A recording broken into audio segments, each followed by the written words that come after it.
Good afternoon, everybody. Welcome back from your winter break. I hope you all are well rested. We have 6 class periods remaining before our midterm is all finished and we're moving on to the 3rd marking period. So what we're going to do as a last project before our midterm project is we are going to make some collages. So the first collage you're going to make is a 2016 collage, and then the second one you will make is a 2017 collage. So what I have for this assignment is you will find 10 images that represent each year for you. So for example, here is my arrangement of images. So I went online and I just found images that kind of represented 2016 for me. Now I took the kind of sad side for 2016 for me, so most of them are celebrity deaths. I do have the presidential election in here, Britain's exit from the European Union, the Zika virus, and the sad Buffalo Bills. So you can find anything you want for yours. It doesn't have to be sad. You can do things that made you happy from 2016, whatever it was from this past year. What you're going to do with these images is put them in an arrangement, and we're going to make a visual representation of it. So what I did for my 2016 collage was I found my images, and then I did File and Place onto a new document. I made a new 8x10 document, in case you haven't done that before or you forgot because we were on break. You go to File, New, and as your document comes up, I made my width 10 inches and my height 8 inches. When I hit OK, I have my new document. So I file and placed every image in here to create my collage. I saved this image as a PSD because I might need to edit this and move some of these around. I actually flattened my image, so you can save yours as a PSD before you flatten your image in case you need to move these images around. Because what I'm going to do is I'm going to put 2016 over the top of all these images. And I'm going to do that in 2 different ways. The first way I'm going to do this is by a positive addition to it. So I'm going to take my text box and I'm going to make an area here.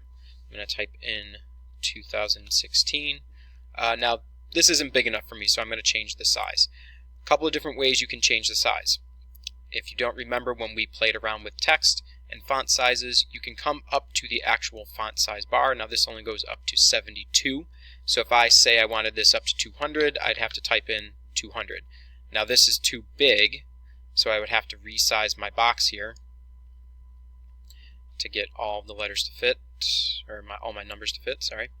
And then I select my move tool so I can move this in here. Now this is still really big. So when I click on my text box, I could actually come up here, and as you noticed, when my set the font size finger button up here turns, I can click and hold and I can drag to the left to make it smaller, or I can click and hold and drag to the right to make it larger. So I'm going to make it a little bit smaller so I can see some more of the images in the background. And I'm going to move it around a little bit too. Hopefully I can see some more of them. Now what I'm going to do for this one is I'm going to change my color first. I don't want to use black. Changing the color is select on the color panel here, and I'm going to make this white. And what I think I'm going to do is add a drop shadow to this. So to add a drop shadow, you have to make sure you have the right layer selected. So I'm on my text layer. I'm going to go up to the layer button in the top menu, click on layer, and then go to layer style. And then I'm just going to click on drop shadow. When I click on drop shadow, my options that come up here, I can change the angle of my shadow, I can change the distance from the object to the shadow, I can change the spread, and I can change the size.